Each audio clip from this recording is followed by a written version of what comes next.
Counterintelligence Kashmir has carried out coordinated pre-dawn raids at multiple locations across the Kashmir Valley, something that we have been seeing ever since this Faridabad module was busted. Official sources have said that raids are being conducted in Srinagar, Anantnag and Kulgam in connection with this ongoing terror conspiracy investigation, which is linked to the doctors who were very much entrenched in this network as well. And we have for more on this, Ishan Wani with us. Tell us more, Ishan.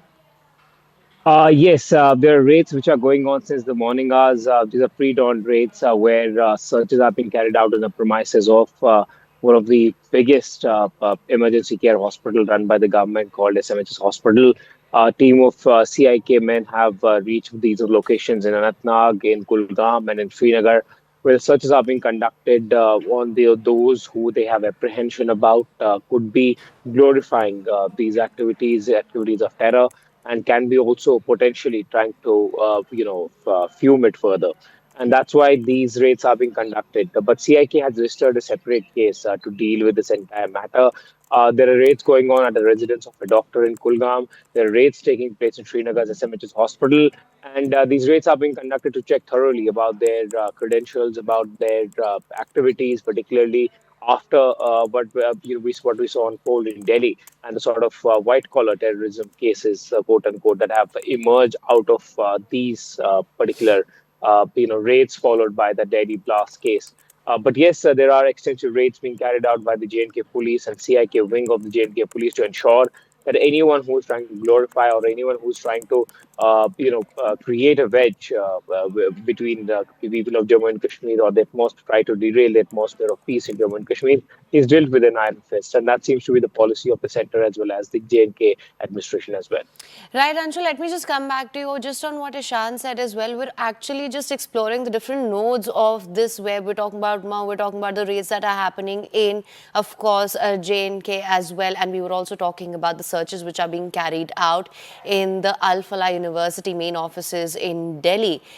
Now, we are looking at certain connections here. Have we been able to really look at the expanse of this network so far?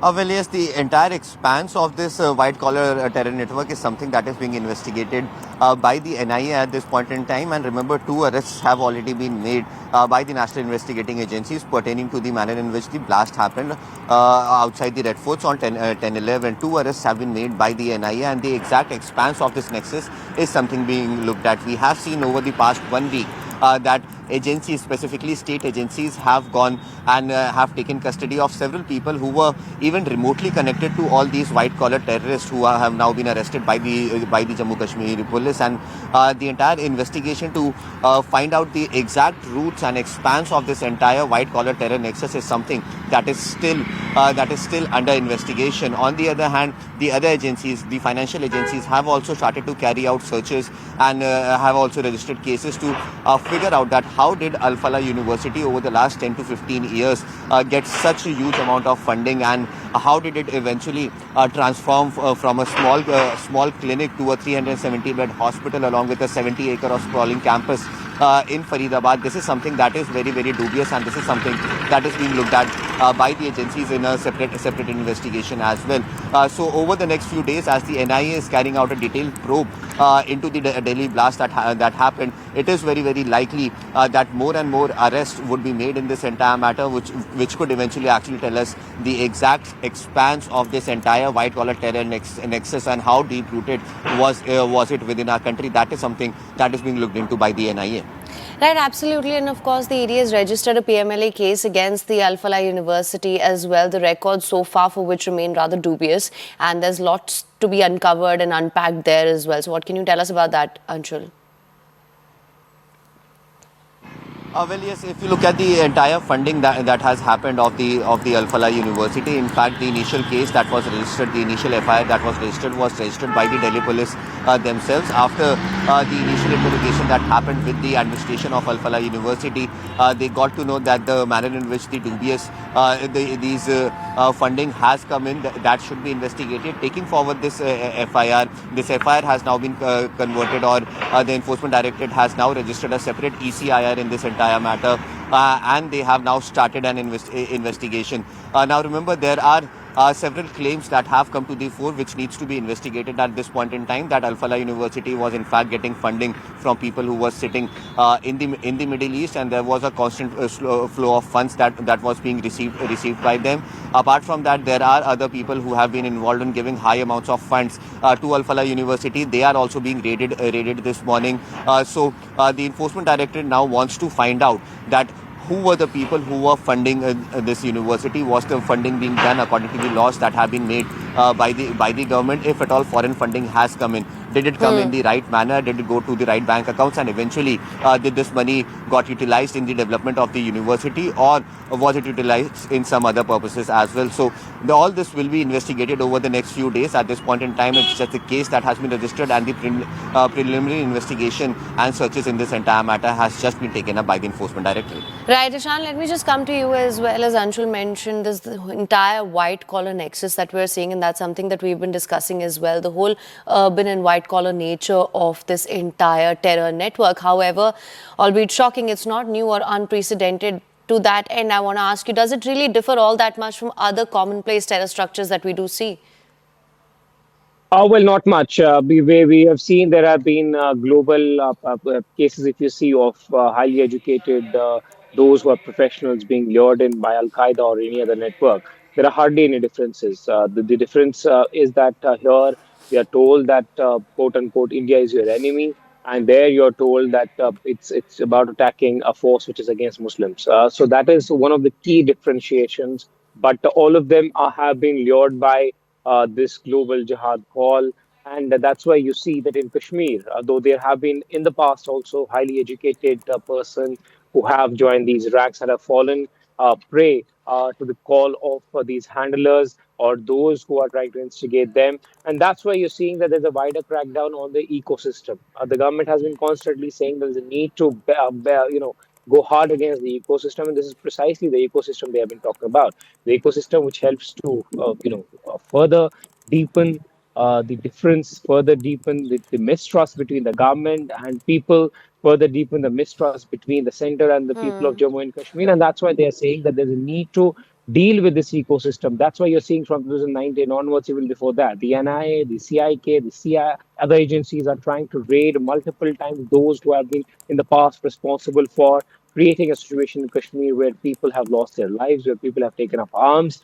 And, there is very less difference between what has been done in the global jihad network and what else was done in this case. There's luring highly educated professionals so that they don't get under any scanner or radar, and then they are able to carry out the activity where they are ready to carry out a bombing where their life is at stake and where their life is at harm. Right. Ishanul, thank you so much for joining us with all the updates on this. Anshul, let me come back to you now. After we know that another associate of Dr. Omar Nabi has now been arrested as well. We're talking of a certain Jasir Bilal Wani, who was arrested from Srinagar. Investigators say that he provided crucial technical support, including modifying drones and rocket-based devices which were to be used in this wider terror plot. What can you tell us about that? Well, yes, these details that have come out after the second arrest that has been made by the NIA are definitely very, very shocking and scary at the same time, because this person who has been arrested, also known as Danish, was in fact a drone expert, and he was in fact planning to go ahead and make rockets that could have been used in this entire terror plot that was being set up by these white-collar terrorists, which is absolutely scary in nature. Yesterday, he was picked up by the NIA from Jammu and Kashmir, and in all likelihood, he would be produced before the NIA court out here in the national capital for in the next few hours, so that the NIA could go ahead and do further investigation into this entire matter. But remember, this is a fresh arrest that has been made by the NIA. Before this, the arrests that have been made by the agencies, all of them were somewhere or the other were actually doctors who were trying to go ahead and plan something which could hurt India economically. But the exact expanse or the exact vastness of this plan can be seen by the arrest of Danish,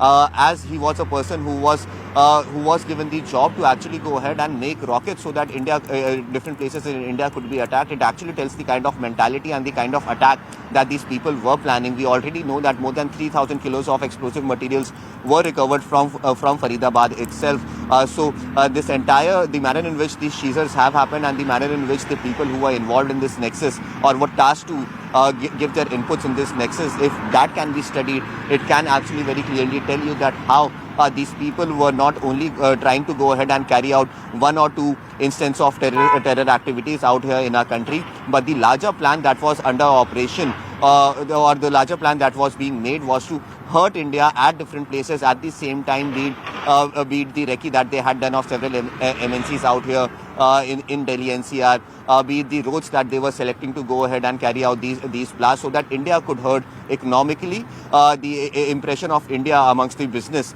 that can also be reduced, and the manner in which these people who have been drone experts and have been were hired to actually make rockets. This actually tells you a very clear story that the magnanimity of this entire plan was absolutely devastating. Right. Thanks to the security forces and specifically the Jammu Kashmir police, who were able to go ahead and identify the people who were involved in this white collar nexus.